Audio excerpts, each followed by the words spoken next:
자, 이번 시간에는 등차수열의 합의 성질이 응용되는 문제들을 좀 풀어보기로 하겠습니다. 자, 개념 정리 19번 문제부터 천천히 들어가 보기로 하겠는데요.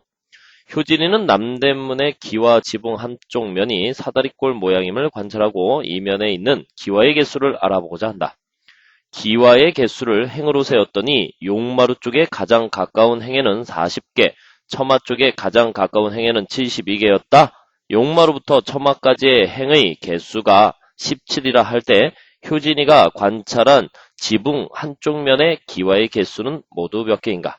자, 우리 추억 속에 남대문이 여기 있는데 일단은 우리 용어 정리부터 한번 해보기로 하겠습니다. 자, 지붕에서 이 부분을 갖다가 우리가 용마루라고 하죠. 용마루. 그리고 또 요 부분을 처마 이렇게 이야기합니다. 처마. 그래서 이 용마루의 끝과 처마의 끝을 연결하면, 그리고 또 용마루의 끝과 처마의 끝을 연결하면 이러한 모양이 나오는데 이것을 등변 사다리꼴이라고 하죠. 이때 용마루 쪽에 사용된 기와의 개수가 40개, 그리고 처마 쪽에 사용된 기와의 개수가 72개고 이 기와가 총 17행으로 이렇게 쭉 놓여 있다. 이때 기와의 총개수를 구하라 하는 얘기인데 이 기와의 배열이 어떠한 성질을 가지고 있느냐, 어떠한 규칙을 가지고 있느냐, 그것을 먼저 발견해야 되겠죠. 자, 우리가 직접 남대문 지붕에 올라가서 기와를 쌓을 수는 없으니까 우리 간단하게 이러한 예를 한번 들어보자 이거야. 자, 바둑돌을 가지고 말이죠. 여러분들이 바둑돌을 가지고 기와를 놓듯이, 즉 등변 사다리꼴이 되도록 바둑돌을 배열을 해보기로 하겠습니다. 자, 반드시 우리가 등변 사다리꼴이 되어야 돼. 자, 처음에 바둑돌 3개를 이렇게 놓아봤어요. 그러면 똑같이 3개를 또 한 줄 넣겠죠. 그러면 얘는 직사각형이잖아. 등변 사다리꼴이 되려면 하나씩 이렇게 늘려볼 수 있겠죠. 그죠? 자, 다시 우리가 5개의 바둑돌을 놓고 등변 사다리꼴이 되려면 또 하나씩 늘려야 되겠죠. 그쵸? 그러면 바둑돌이 늘어나는 개수가 일정하다라고 생각할 수 있지 않습니까? 자, 다시 선생님 왜 꼭 하나씩만 놓습니까? 여기다 하나 더 놓고 여기다 또 하나 놨어요. 그러면 처음에 사용된 바둑돌의 개수가 3개, 두 번째 사용된 바둑돌의 개수가 몇 개예요? 7개 이렇게 되었지 않습니까? 그러면 등변 사다리꼴이 되려면은 여기도 똑같이 뭐야? 하나 그리고 또 하나 이렇게 했지만 얘가 등변 사다리꼴이 되지는 않잖아요. 여기 또 하나 늘려야 돼요. 이렇게 또 하나 늘려야 되겠죠. 그러면 사용된 개수를 보니까 여기 3개, 여기가 7개, 여기가 11개가 되었죠. 그러면 이 간격이 일정하잖아. 플러스 4, 플러스 4. 아, 등차 수열이 되는구나. 등변 사다리꼴을 유지하기 위해서, 등변 사다리꼴이 유지하기 위해서는 바둑돌의 개수가 일정하게 증가해야 하는구나. 자, 이것을 우리 기하학적으로도 좀 설명할 수 있어요. 자, 먼저 등변 사다리꼴을 이렇게 하나 그려봤습니다. 등변 사다리꼴을 이렇게 그려놓고요. 자, 이때 요 맨 꼭대기에 윗변의 길이를 A, 아랫변의 길이를 B라고 하자. 그리고 간격이 일정하게 행을 하나 그어봤어요. 이렇게 행을 하나 그어봤어. 자, 요 거리하고 요 거리 같도록, 요 거리하고 요 거리가 같도록 이렇게 행을 하나 그어봤습니다. 자, 이랬을 때 말이죠. 여기서 보조선을 살짝 그려보면 이렇게 보조선을 그릴 수 있지 않습니까? 그리고 또 이렇게 보조선을 그릴 수 있죠. 이렇게 보조선을 그릴 수 있습니다. 그럼 요 변의 길이가 같고 요 변의 길이가 같으면은 요 마루 높이도 서로 같을 수밖에 없죠. 이 높이도 같다면은 결국 요 변의 길이도 같을 수밖에 없을 것입니다. 그죠? 그러니까 이 삼각형하고 이 삼각형, 요 삼각형하고 요 삼각형이 합동이라는 것을 알 수 있죠. 그죠? 그러면 먼저 B라는 길이에서 요 삼각형 2개의 밑변의 길이를 D라고 할까? D. 자, B에서 D를 뺐더니 이 D를 빼면은 요게 B-2D가 되겠죠? 그런데 또 여기가 D, 여기가 D 이렇게 되어 있잖아요. 그러니까 A라고 하는 것은 B-2D에서 또 뭐 하면 되겠어요? D를 2번 빼니까 4D 이렇게 쓸 수 있겠죠. 그럼 B-2D, B-4D 역시 등차 수열을 이룬다는 것을 알 수 있습니다. 즉 사다리꼴이 그려지면 그 사다리꼴에서 자, 사다리꼴을 이렇게 하나 그려볼까? 자, 선생님이 이렇게 사다리꼴을 하나 그려봤습니다. 이때 여기를 A, 그 다음에 여기를 B, 그리고 여기에다 등간격으로 이렇게 선분을 갖다 3개를 그려봤어요. 이렇게 2개를 그려봤어. 등간격이 되도록 이렇게 선분을 그려봤습니다. 그러면 바로 파란색으로 그리는 이 선분의 길이나 또 요 선분의 길이나 요 선분의 길이나 요 선분의 길이가 모두 등차 수열을 이룬다는 얘기야. 얘가 등간격이 되면. 왜 그러냐면 보조선을 띡띡 그어봐. 띡띡 그어보면은 이 삼각형, 이 삼각형, 이 삼각형이 합동이기 때문에 똑같은 비율로 선분의 길이가 줄어든다. 이렇게 이야기할 수 있죠. 그죠? 그래서 사다리꼴 이런 말이 나오면은 그 행의 길이가 일정한 간격으로 그려진다면 반드시 등차 수열을 이룬다. 이렇게 이야기할 수 있는 것이죠. 따라서 이 문제를 다시 보면은요. 이런 결론을 지을 수 있겠네. 여기서 사용된 것이 72개의 기와 그리고 여기서 사용된 것이 40개의 기와면 여기서부터 여기까지의 행이 하나씩 증가할 때마다 사용된 기와의 개수는 등차 수열이 일어날 거야. 그리고 행이 17행이라고 했으니까 자, 먼저 용마루 쪽에 사용된 기와의 개수가 40개. 그리고 두 번째는 공차를 모르니까 그냥 40 플러스 D라고 써야 되겠죠? 어쨌든 등차 수열을 이루는 거고.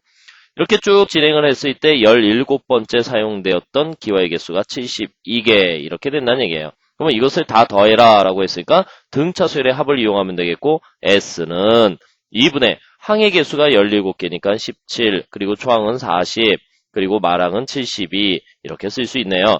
그래서 2분의 17 곱하기 그 다음에 이게 얼마예요? 112 그러니까 17 곱하기 56 계산하시면 952개 이렇게 이야기할 수 있고 이 지붕의 한쪽 면에 사용된 기와의 개수가 952개다 이렇게 판단할 수 있습니다.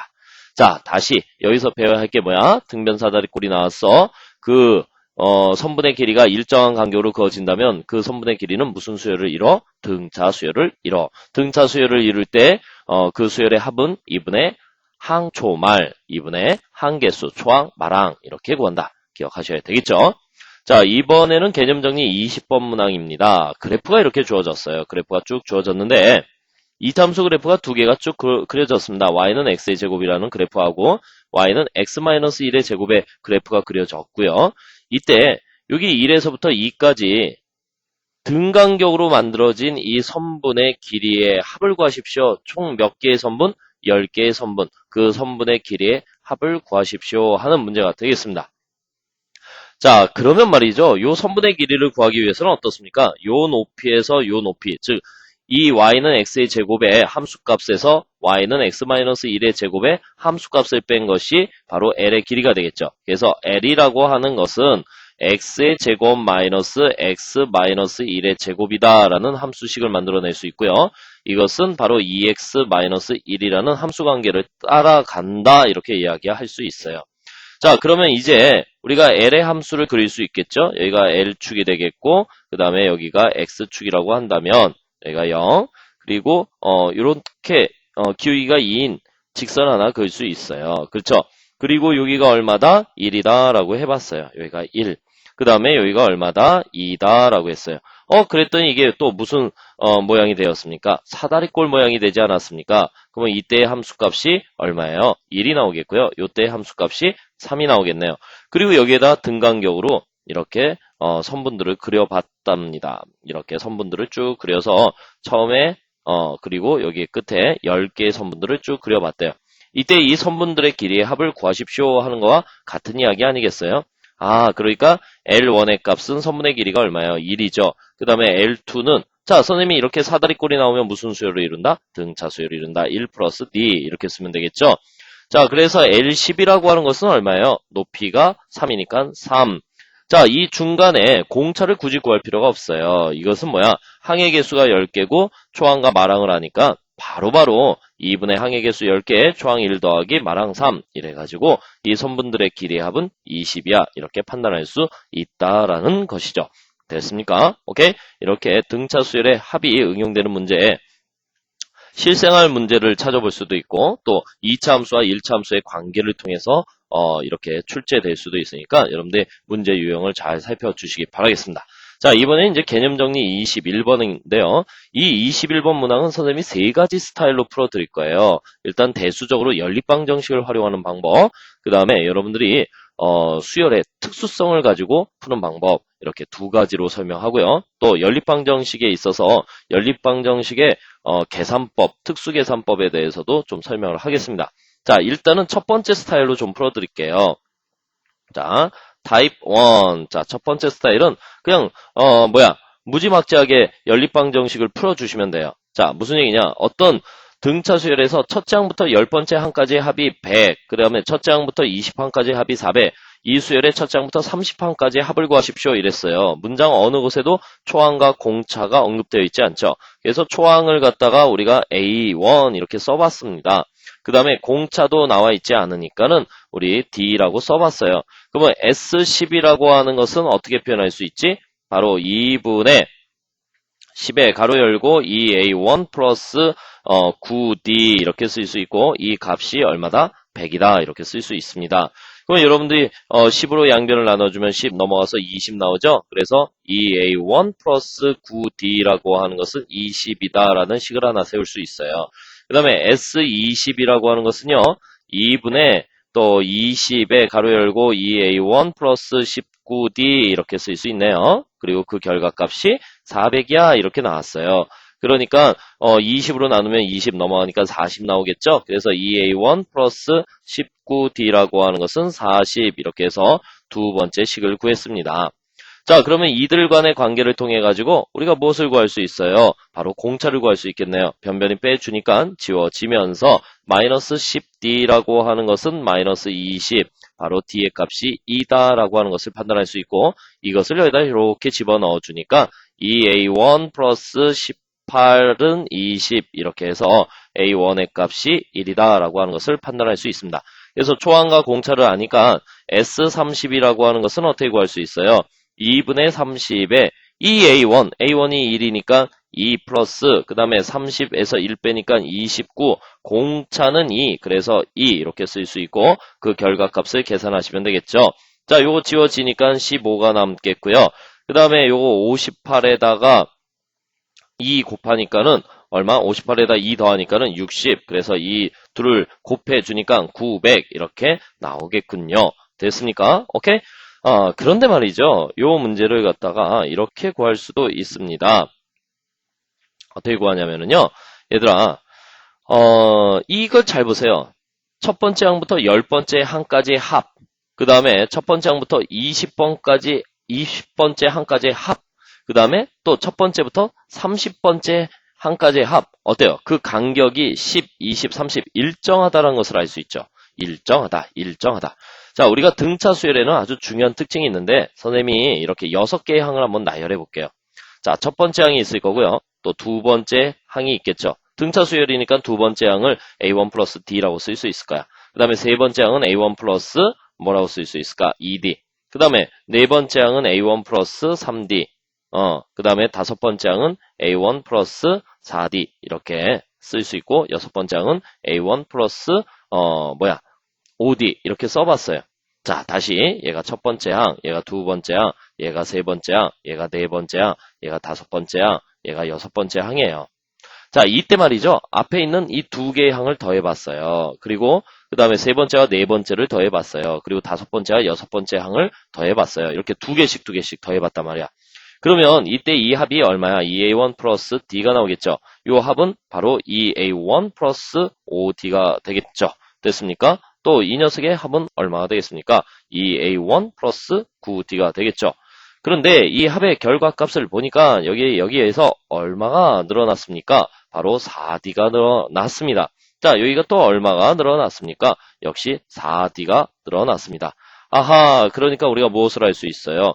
두 개씩 묶어주니까는 바로 공차가 4D인 등차 수열을 이룬다. 이 두 개씩 묶어놓은 녀석들의 합은 공차가 4D인 등차 수열을 이룬다. 이렇게 판단할 수 있는 것이죠. 그죠? 그러니까 설령 우리가 등간격으로 묶어주게 되면 아까 이런 이야기를 할 수 있어. 우리가 초항에서부터 자 봐봐. 초항이 있죠. 초항. 그리고 10번째 항이 있죠. 10번째 항. 그리고 11번째 항에서부터 20번째 항이 있죠. 그죠? 그 다음에 21번째 항에서부터 자 21번째 항에서부터 또 30번째 항까지의 30번째 항이 있죠. 그래서 이들의 합을 갖다가 합을 A라고 놓을게요. A. 그 다음에 이들의 합을 갖다가 이 10개의 합을 갖다가 B라고 한번 놓아볼게요. B. 그 다음에 이 10개의 합을 갖다가 C라고 놓아봤겠어요. C라고 놓아봤어요. 그러면 처음에 이 10개의 합이 얼마라고 했습니까? 문제에서 얼마, 100 이렇게 이야기했어요. 그리고 여기서부터 여기까지 다 더한 게 20번째 한까지 합이 400이라고 했는데 그러면은 400에서 100 빼버리니까는 여기가 바로 11번째에서 20번째 한까지의 합은 얼마? 300이 되겠어요. 그죠? 근데 이 원리대로라면은 이 10개의 항의 합과 이 10개의 항의 합은 무슨 수열을 이룬다? 등차 수열을 이룬다라고 했어요. 그럼 얼마가 되겠니? 플러스 200이라고 하는 공차를 갖겠죠. 그러면 21번째에서 30번째 항까지의 합은 역시 여기다가 공차 200을 더해주면 되니까 결국은 얼마가 되겠어? 500이 되겠죠. 그러면 여기서부터 여기까지 다 더하라. S30을 구하라. 여기서부터 여기까지 다 더하라. 즉 S30이라고 하는 것은 첫 번째 항에서부터 10번째 항까지의 합 100, 그 다음에 11번째에서 20번째 항까지의 합 바로 300, 그 다음에 21번째에서 30번째 항값 바로 500 이렇게 해가지고 그 값이 900이다. 이렇게 구할 수도 있어요. 무슨 말씀인지 아시겠습니까? 그러니까 이러한 성질을 알고 있다면 그냥 보자마자 100, 300, 500을 결정해서 다 더해서 900 이렇게 이야기할 수 있다는 얘기야. 대수적으로 풀지 않고 바로 이렇게 문제를 풀 수 있다는 얘기죠. 자, 그러면 여기서 알아놓아야 될 것은 등차 수열은요, 일정한 간격끼리 더하면 바로 연속하여 일정한 간격끼리 더하면 그 합도 등차 수열을 이룬다. 이러한 성질을 여러분들이 정리하고 계셔야 되겠습니다. 자, 이번에는요, 방금 보여드린 이 연립 방정식을 통해 가지고 우리가 초항과 공차를 결정한 다음에 공차를 결정한 다음에 바로 S30을 구하는 과정을 보여드렸어요.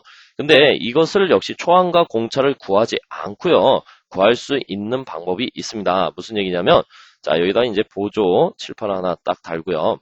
이 부분을 좀 더 다시 설명을 할게요. 자, 봐봐. 자, 이건 이제 타입 3, 세 번째 타입으로 한번 이야기해 볼게요. 여기서 이제 S30이라고 하는 것은요, 얘처럼 써보는 거야. 그러면 어떻게 되는 거야?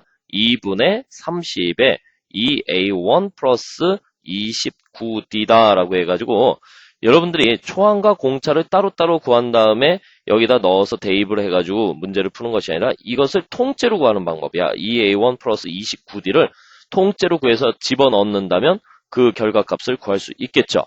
자, 그러면 통째로 구하는 방법은요. 어떻게 하느냐? 여기에서 이렇게 약분을 하지 마시고요. 이걸 그대로 써주십니다. 그대로 써주세요. 그대로 써볼게.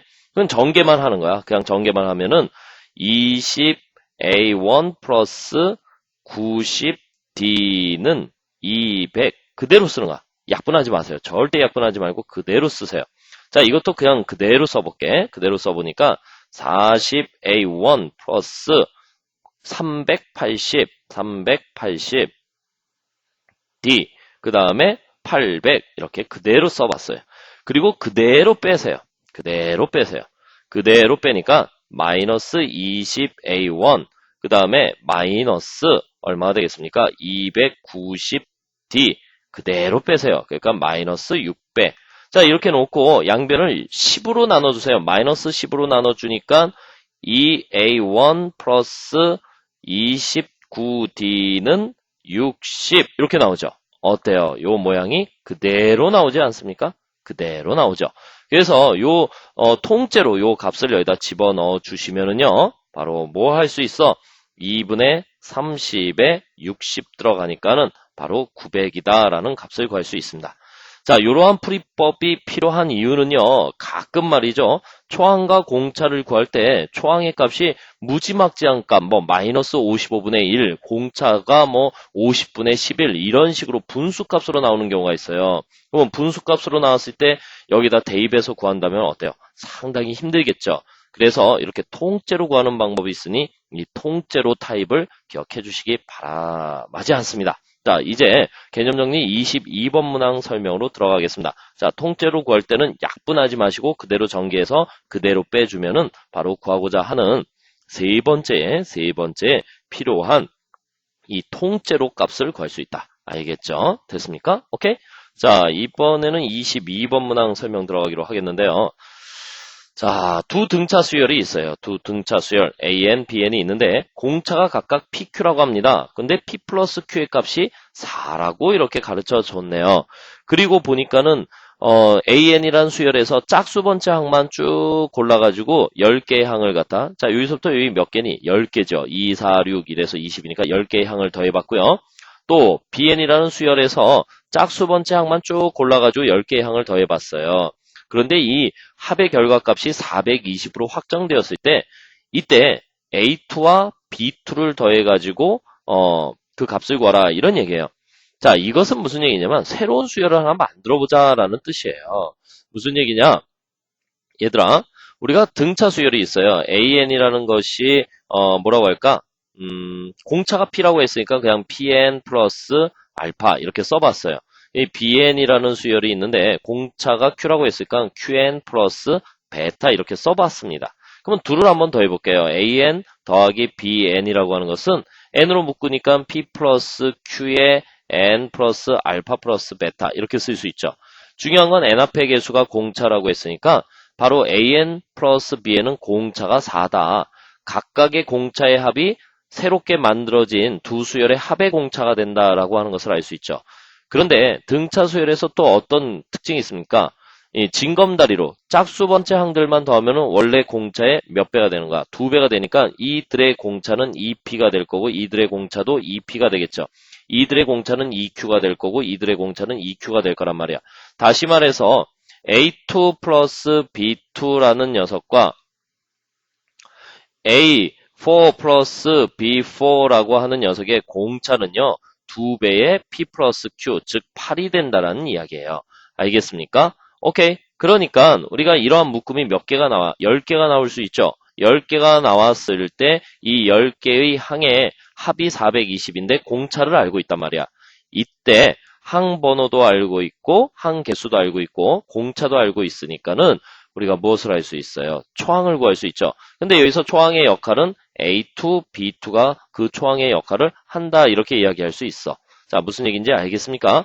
자, 그래서 지금 이 수열의 합을 갖다 어떻게 표현할 수 있니? S라고 하는 것은 2분의 항의 개수가 몇 개야? 10개잖아. 10개. 묶음이 이렇게 10쌍이 나오잖아. 그래서 초항을 2배의 A2 플러스 B2, 그 다음에 여기 9, 그 다음에 공차를 얼마로 본다? 8로 본다. 이렇게 해가지고 그 결과의 값이 420이야 라고 할 수 있는 것이죠. 자, 10으로 나누니까 42가 될 거고 곱하니까 84. 따라서 이 A2 플러스 B2라고 하는 것은 72, 그래서 84 이렇게 나오겠네요. 넘어가서 이 A2 플러스 B2라고 하는 것은 얼마? 12가 되겠고요. 이때 A2 플러스 B2라고 하는 것은 6이다. 자, 치환을 하지 않고 그냥 바로 직접 풀어도 여러분들 이해하실 수 있겠죠? 됐습니까? 오케이? 여기서 또 한 가지 기억하셔야 될 거, 등차 수열 더하기 등차 수열은 등차 수열이다. 그러면 공차는 어떻게 되느냐? 각각의 공차의 합이다. 그 다음에 등차 수열에서 하나 건너뛰어서 징검다리끼리 만들어지는 수열은 원래 공차의 2배다. 이렇게 기억을 하셔야 되겠습니다. 자, 이번에 이제 23번 문항 설명으로 들어가기로 하겠는데요. 자, 23번. 첫째 항이 m이고 공차가 1인 등차 수열의 첫째 항부터 제 n항까지의 합이 50일 때 m 플러스 n의 값을 구하라 이렇게 이야기했고요. 또 m이라고 하는 숫자에 대한 정의가 있네요. m은 10보다 작거나 같은 자연수다. 자, 과거 수능에 출제되었던 문제인데요. 이 문제는 어떻게 풀어야 될까? 첫째 항이 m이라고 되어 있어요. 그리고 공차를 가르쳐 줬죠. 이때 n항까지의 합이랬어요. 이때 n이라고 하는 것은 항번호니까 반드시 자연수여야 되겠죠. 자연수. 또 m도 자연수라고 했어요. 아하, 이거 뭐야? 정수론에 입각한 문제가 아닐까? 이런 생각을 해야 좀 되겠죠. 자, 그러면 일단 식을 한번 써보자. sn이라고 하는 것은 2분의 몇 번째 항까지의 합이라고 했어? m번째 항까지. 초항이 얼마라고 했어? m이니까 2m 플러스 그 다음에 m-1의 공차는 1. 근데 그 결과가 50이야 라고 했죠. 자, 그러면 이것을 정리해 보시면은요. n 곱하기 요거 정리하니까 2m 플러스 n 마이너스 1 그 결과가 100이야. 근데 문제는 얘도 자연수고 얘도 자연수여야 한다는 얘기죠. 그러니까 두 자연수의 곱이 100이 되도록 하는 n과 m의 순서쌍을 구해야 되는데 m은 반드시 10보다 작거나 같은 값이어야 한다. 그리고 자연수여야 한다. 이걸 만족하는 n과 m을 구해서 둘이 더해봐라. 이런 이야기 아니겠습니까? 자, 그러면 우리가 100의 약수들을 구해봐야 되는데 100의 약수들을 갖다 다 구하려고 하면은 얼마예요? 9개가 나오겠죠. 그죠? 9개를 갖다 일일이 구해가지고 다 곱해보고 이런 게 귀찮단 말이야. 그래서 여러분들이 여기에서 문제 풀 때 조금만 더 생각해봐. n이라고 하는 것이 자연수 아니에요? 그러면 자연수 중 m 중에서 가장 작은 값 1을 한번 여기다 넣어보세요. 1을 넣어보면은 여기가 뭐가 되는가? m 플러스 1이 되겠죠. 그러면 m보다 m 플러스 1이 더 큰 거 아니에요. 그러니까 결론적으로 n보다 우리가 2m 플러스 m 마이너스 1이 더 큰 값이죠. 그러니까 두 자연수의 곱으로 표현하더라도 요 100이라고 하는 것을 1 곱하기 11, 1 곱하기 100, 2 곱하기 50 이런 식으로 써 나갈 때 3은 안 되고 4 곱하기 25, 또 5 곱하기 20 이렇게 쓸 수 있잖아. 그리고 10 곱하기 10 이랬을 때 얘는 쓰지 말자라는 얘기야. 또 20 곱하기 5도 쓸 수 있지만 20 곱하기 5도 쓰면 안 된다는 얘기죠. 왜? m보다 2m 플러스 m-1이 더 큰 값이니까 요 네 가지 중에서 답을 고르면 시간이 좀 더 절약되지 않느냐 하는 이야기지. 자, 그런데 여기 딱 보니까 이 끝에 있는 숫자를 한번 넣어볼까? 여기다 이렇게 넣어보니까 n이라고 하는 것이 5라고 한다면 요건 뭐야? 2m 그 다음에 n에다 5 집어넣으니까 5-1은 얼마가 돼야 되겠어? 20이 돼야 되겠죠. 그죠? 그러니까 이 m이라고 하는 것은 16이 나와서 m의 값이 얼마예요? 8. 아하, m의 값이 10보다 작은 자연수 맞죠? 그래서 m도 결정했고 n도 결정했으니까 이때 m 플러스 n이라고 하는 것은 13. 해서 보기 중에서 답을 고르면 되겠어. 아, 선생님, 이거는 안 넣어보세요? 안 넣어보세요? 넣어보세요. 그러면 4 곱하기 여기다 4 들어가고 2m이 25가 되니까 m의 값이 10을 넘어버리잖아. 그지? 그러니까 이 나머지의 것들은 계산할 필요가 없다는 얘기고 여기에서 m과 n을 결정했으면은 바로 답으로 선택할 수 있다는 얘기죠. 어때요? 정수 이론에 근거하여 정수 조건에 의해서 이 문제를 풀어봤으니까 우리가 이걸 부정방정식이다 이렇게 이름을 붙일 수 있겠네요. 그죠? 오케이? 자, 이번에 이제 개념 정리 24번 문항 들어가기로 하겠는데요. 자, 등차 수열 AN에 대하여 네 번째 항, 여덟 번째 항, 12번째 항의 합이 48이다라고 이야기를 했습니다. 그리고 네 번째 항에서부터 10번째 항까지의 합이 77이라고 했을 때 AN을 5로 나눈 나머지에 대한 설명 중 옳은 것을 골라라. 자, 이것은 뭐 어떤 특징이 있을까 하는 이야기인데요. 일단은 여러분 이거 간단하게 문장 속에 초항과 공차에 대한 언급이 없죠. 등차 수열이라고 했으니까 결국 초항과 공차를 구해서 일반항을 결정하고 그 일반항의 성격을 분석해 보십시오라는 뜻 아니겠습니까? 자, 그러면 어떻게 풀면 되겠어요? 자, 천천히 보자. A4 더하기 또 A8 더하기 A12 이렇게 되어 있습니다. 자, 이건 그냥 써보자. A4라고 하는 것은 A1 플러스 3D 이렇게 쓸 수 있겠네요. A8이라고 하는 것은 A1 플러스 7D 이렇게 쓸 수 있고요. 또 A12는 A1 플러스 11D 이렇게 쓸 수 있겠네요. 그죠? 그러면 이것을 잘 정리하니까 3A1 플러스 얼마예요? 바로 21D라고 하는 것이 48 이렇게 식이 하나 만들어지겠죠? 역시 3으로 나눠버리니까는 결국은 A1 플러스 7D라고 하는 것이 16이다라는 식이 만들어진다. 이렇게 이야기할 수 있어요. 자, 이번에 이건데 이것도 얘처럼 다 써봐야 되겠어요? 그렇지 않다는 얘기죠. 4에서부터 10까지는 항의 개수가 7개잖아요. 세봐도 되고 하나, 둘, 셋, 넷, 다, 7개. 그 다음에 초항을 어떻게 쓸까? A4 더하기 A5 더하기 중간생략 A10인데 자, 초항은 A1 플러스 3D라고 쓸 수 있고 중간생략 마랑은 A1 플러스 9D라고 쓸 수 있고 이들이 등차 수열을 이루고 항의 개수가 7개니까 이것은 바로 2분의 7의 초항 A1 플러스 3D, A1 플러스 D, 9D 마랑 그러니까 2A1 플러스 12D 이렇게 쓰고 그 결과가 77이다 이렇게 쓸 수 있는 거 아니겠어요? 그죠? 오케이? 그러니까 7로 나눠버리니까는 얘가 11 넘겨서 계산하니까 2A1 플러스 12D라고 하는 것은 22 바로 두 번째 식을 구할 수 있겠네요. 그죠? 자, 이것도 2로 나눠지네요. 그러니까 A1 플러스 6D라고 하는 것은 11 이렇게 해서 우리가 바로 2'을 구했어요. 그러면 1'과 2'을 연립해서 초항과 공차를 결정할 수 있지 않습니까? 자, 초항과 공차를 결정을 해보자. 초항과 공차를 결정해보자. 자, 얘는 어떻게 되겠어요? A1 플러스 7D는 16이 되겠고요. 그 다음에 A1 플러스 6D는 얼마? 11이 되었어요. 그래서 변변히 빼주시면은요, 변변히 빼주자. 그랬더니 바로 D라고 하는 것이 5가 나왔네. 아이고, 공차가 5가 되었어요. 그러면 초항은 얼마가 될까요? 초항은 여기다 5 집어넣으니까 35, 16에서 35 빼주니까 얼마가 나오겠어요? 자, 이런 거 잘 못하겠더라. 35 빼기 16 하니까는 얼마? 19가 나오겠네. 그지? 그러니까 마이너스 19 이렇게 쓸 수 있네요. 됐습니까? 오케이.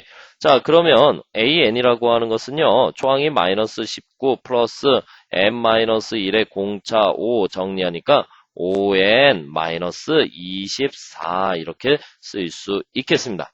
자, 그러면 5n-24에 대한 설명인데 5로 나눈 나머지라고 했어요. 그러면 이것을 5로 나눈 나머지의 형태로 표현해야 되지 않습니까? 여러분들 1학년 때 배운 건데요. A를 B로 나누었을 때 몫이 있고 나머지가 있을 때 어떤 정의가 활용됩니까? A는 정수여야 돼. A는 정수. 그 다음에 B는 양의 정수여야 되죠. B는 양의 정수. 양의 정수. 그러면 Q도 정수여야 돼. Q도 정수. 그 다음에 R이 중요하죠. R은 0보다는 크거나 같고 B보다는 작다. 이렇게 이야기할 수 있어야 된단 말이야. 따라서 우리가 이것을 5로 묶어봤어요. 그러면 n-5 이렇게 써볼까? 그러면 5n-25. 그러면 플러스 1이 필요하잖아. 그러니까 n의 값에 관계없이 n이 어떤 값을 갖던지 나머지는 무조건 1이 되지 않겠습니까? 그죠? 그러니까 다음 보기의 설명 중 옳은 것은 5로 나눴을 때 항상 나머지는 1이어야 한다. 이렇게 이야기할 수 있고 보기 중에 답을 찾는다면 어디쯤 있을까? 여기? 여기 n에 관계없이 항상 나머지가 1이다. 이렇게 해서 1번에서 답을 찾을 수 있습니다. 됐습니까? 오케이. 자, 그러면 요 1번을 답으로 할 수 있고요. 그 다음에 이제 25번 문항 들어가기로 하겠습니다. 자, 25번. 1과 2 사이에 n개의 수를 넣어 n 플러스 2개의 수가 등차 수열이 되도록 하였다. 이 등차 수열의 제 n 플러스 1번째 항을 구하십시오. 이렇게 이야기했네요. 자, 문제 의도대로 한번 나열을 해보기로 하겠습니다. 여기 1이 있고요. 이 사이에 n개의 수를 넣었으니까 x1, x2, x3 이렇게 놓고요. xn 그리고 그 다음에 2. 근데 얘가 반드시 등차 수열을 이루어야 한다 이랬어요. 등차 수열을 이루어야 한다. 자, 선생님이 말씀을 여러 번 드렸죠. 자, 초항과 끝항이 결정되고 가운데 n개의 항이 들어가면 새롭게 카운팅해라. 얘가 첫 번째야, 얘가 두 번째야, 얘가 세 번째야, 얘가 네 번째야. 얘는 그러면 몇 번째 항이야? an 플러스 1번째 항, 얘가 an 플러스 2번째 항이죠. 이때 n 플러스 2항을 구하라는 얘기는 요걸 구하라 하는 이야기 아니겠습니까? 얘를 구하라 하는 이야기죠. 정확하게는. 그죠? 자, 그러면 요거는 어떻게 하지? 초항을 알아요. 이 등차 수열인데 공차를 모르잖아. 공차 구하라는 이야기와 같은 것이죠. 그러니까 an 플러스 2라고 하는 것은 초항 1 플러스 그 다음에 항의 개수 n 플러스 2 마이너스 1이니까 n 플러스 1 됐습니까? 공차 몰라 D. 그런데 그 결과가 2야. 그래서 D라고 하는 것은 n 플러스 1D라고 하는 것은 1이 될 것이고요. 또 D는 뭐라고 쓸 수 있니? n 플러스 1분의 1 이렇게 쓸 수 있습니다. 이때 n 플러스 1번째 항, n 플러스 1번째 항을 구하라고 했으니까 초항은 알아요. 그죠? 그 다음에 항의 개수는 n 그리고 d 이렇게 써야 되겠네요. 그죠? 그러니까 1 플러스 n에다가 d가 뭐야? n 플러스 1분의 1. 그렇죠? 그래서 이걸 정리해주면 되니까는 결국은 어떻게 돼? 통분해주니까 n 플러스 1분의 n 플러스 1에 플러스 n. 그래서 계산하시면 n 플러스 1분의 2n 플러스 1 이렇게 정리하실 수 있겠습니다. 됐습니까? 오케이? 그러니까 몇 번이 답이 되겠습니까? 바로 2번이 답이 되겠다. 됐죠? 자, 이번에는 이제 개념 정리 26번 들어가기로 하겠는데요. 제 m항이 n분의 m, 제 n항이 n분의 n인 조화수열의 제 m 플러스 n항의 값을 구하십시오. 이렇게 이야기했고 또 m하고 n은 다르다. 자, 우리 앞서서 등차 수열에서 이런 문제 풀어봤던 거 기억나십니까? 어때요? 이거 계산력을 묻는 문제였죠? 어렵게 생각하면 한도 끝도 없이 어려운데 그냥 단순하게 연립방정식을 하면 돼 라는 편안한 마음을 가지고 있으면 이 문제 충분히 계산해낼 수 있습니다. 자, 우리 한번 천천히 풀어보기로 할까요? 자, 이 문제풀이가 좀 길 것 같아서 선생님이 따로 이렇게 칠판 하나 준비를 해봤어요. 자, 나와라 뚝딱. 됐죠? 자, 좀 문제도 줄여놓고 자, 계산할 준비를 하자. 그지? 마음에 평정. 됐습니다. 자, 혹시 선생님 계산 틀리나 잘 봐주시기 바라겠습니다. 자, 보자. 제 m항이 n분의 m, 그리고 제 n항이 n분의 n인 조화수열이라고 했어요. 그러면 조화수열의 역수를 취하면 얘가 무슨 수열이 되겠니? 얘는 등차수열이 될 거야. 등차수열. 오케이? 자, 그래서 한번 써볼게. 첫 번째, am이라고 하는 녀석이 있어요. 그 값이 n분의 m 이렇게 이야기했고, 또 n이라는 것이 바로 n분의 n이라고 했어요. 이때 우리는 무엇을 구해야 되냐면 a의 n 플러스 n을 구해야 하는 것이죠. 근데 이들이 조화수열이라고 했습니다. 조화수열. 그럼 이제 이들을 갖다 역수를 취해주자. 역수를 취해볼까? 역수? 그러면 어떤 모양이 되겠어요? a n분의 1이라고 하는 것은 바로 역수를 취하면 뭐가 되니? 등차 수열이 되는 것이죠. 등차 수열이 되는 것이니까 이렇게 써도 될까? 자, 등차 수열의 초항, 역시 조화 수열의 초항도 알려져 있지 않고 등차 수열의 초항도 알려져 있지 않으니까 바로 a1분의 1이라고 써줄 수 있겠고, 항 번호가 m으로 결정되어 있으니까 m-1에 공차도 언급되어 있지 않으니까 d라고 쓰고요. 이것을 역수치했으니까 우변도 역수치해서 n분의 n이다 라는 표현이 가능하겠죠. 됐습니까? 오케이. 아하. 자, 이번에는 또 a n분의 1은 이것을 역수치하게 되면 똑같이 등차수열을 이루니까 a1 플러스 1에 바로 n-1의 d는 이거 역수치해야 되지 않습니까? n분의 m 이렇게 쓸 수 있습니다. 됐습니까? 오케이? 자, 이래서 변변이 한번 빼볼까? 변변이 빼보면은요. 변변이 빼보면 이렇게 지워지잖아. 너랑 나랑 지워지자. 빼주면서 d로 묶어주니까 m-nd라고 하는 것은, 자, 요 부분은 어떻게 되겠어요? n분의 n분의 m 이렇게 쓸 수 있어. 자, 통분할까? 그랬더니 n의 제곱 마이너스 m의 제곱 이렇게 나왔네요. 자, 요걸 약간 센스 있게 어떻게 쓸 수 있어? mn의 마이너스 m의 제곱 마이너스 n의 제곱이니까 인수분해 되겠죠. m-n 그리고 m 플러스 n 이렇게 쓸 수 있을 거야. 됐습니까? 오케이? 그러면 요거 이렇게 지워져도 되겠지. 지워져도 되는 근거는 m하고 n이 다르다라고 했으니까. 아, 이제 공차 찾았어요. 공차가 얼마입니까? 바로 n의 마이너스 n 플러스 n이야. 이렇게 찾았습니다. 아이, 별거 아니네. 이렇게 찾아 놓았어요. 됐습니까? 오케이? 얘가 공차야. 자, 그러면 이제 공차를 알았으니까 초항도 찾아야 되죠. 초항. 여기다 이제 넣어주는가? 아이고, 여기다 넣어주자. 자, 넣어줄까요? 됐습니까? 넣어줘도 되겠니? 자, 그랬더니 a1분의 1 플러스 m-1에다가, 자, 여기 마이너스가 있으니까 마이너스 살리면서 mn에 m 플러스 n, 이것이 바로 n분의 n이야. 이렇게 돼 있어요. 자, 이거 이제 다 넘겨주세요. 그러니까 a1분의 1이라고 하는 것은, 자, 요 마이너스 살리면서 넘어가니까 플러스 될 거 아니니? 그래서 n분의 n 플러스 그 다음에 m-1에 그 다음에 mn에 m 플러스 n 이렇게 쓸 수 있습니다. 자, 그러면 a1분의 1도 구했고요. 그 다음에 공차 d도 구했어요. 그러면 우리가 궁극적으로 구해야 하는 답은요. 이 녀석이죠. 요거는 am 플러스 n분의 1이라고 하는 것은 a1분의 1 플러스 m 플러스 n 마이너스 1에 공차 d 이렇게 된다는 얘기 아니겠습니까? 자, 여기에다 이제 공차도 집어넣고요. 공차도 집어넣고 초항의 역수값도 집어넣으면 되니까, 자, 씁시다.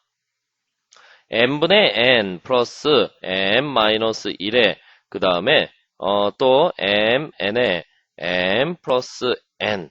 자, 그 다음에 공차가 뭐였니? 공차가 마이너스 mn분의 n 플러스 n이지. 요 마이너스를 여기다 넣으면서 부호가 마이너스로 바뀌는 거 살려서 써보겠습니다. 마이너스 m 플러스 n 마이너스 1에 바로 mn에 m 플러스 n 이렇게 쓸 수 있습니다. 아이고, 됐어요. 자, 이거 막 전개하지 마시고 역시 이것과 이것으로 묶을 수 있지 않습니까? 그죠? 그래서 n분의 n 그리고 m-1 요거 묶어서 마이너스 m-n 플러스 1 그리고 mn에 m 플러스 n 이렇게 쓸 수 있네요. 그랬더니 다 지워져요. 이렇게 지워지고 또 얘랑 지워졌어요. 마이너스 n이 있네요. 그러면 이것을 통분해야 되니까 자 얘는 n분의 n 그 다음에 요 마이너스 n하고 요거 지워지니까 마이너스 요거 약분되죠. 약분되니까 n분의 n 플러스 n 이렇게 쓸 수 있겠네요. 자 이거 다시 n분의 해서 n 마이너스 n 마이너스 n 하니까 지워져서 결론값은 마이너스 1. 아, 참 아름답게 이렇게 답을 풀었습니다. 자, 어렵지 않죠? 여러분, 이거 뭐 산수예요. 계산력을 위주로 하는 거. 그 다음에 단지 조화수열을 역수치하면 이제 등차수열이 된다. 이러한 개념을 가지고 문제를 푸시면 되겠고, 답은 2번에서 찾을 수 있습니다. 자, 이렇게 해서 다양한 형태의 등차수열에 합이 적용되는 응용 문제들을 풀어봤는데 이게 다가 아니죠. 연습 문제 꼭 풀어서 여러분들 충분히 등차수열에 대해서 배워놓으시기 바라겠습니다. 자, 어떤 학생들이 이제 등차수열 너무 쉽다, 뭐 이렇게 이야기하는데 어때요? 선생님하고 수업하고 나니까 등차수열이 만만치 않다라는 거 느껴지시죠? 그리고 등차수열이 잘 되어 있어야지만 등비수열을 이해할 수 있고요. 또 등비수열을 잘 이해해야지만 여러 가지 형태의 수열 문제를 자유롭게 풀어낼 수 있습니다.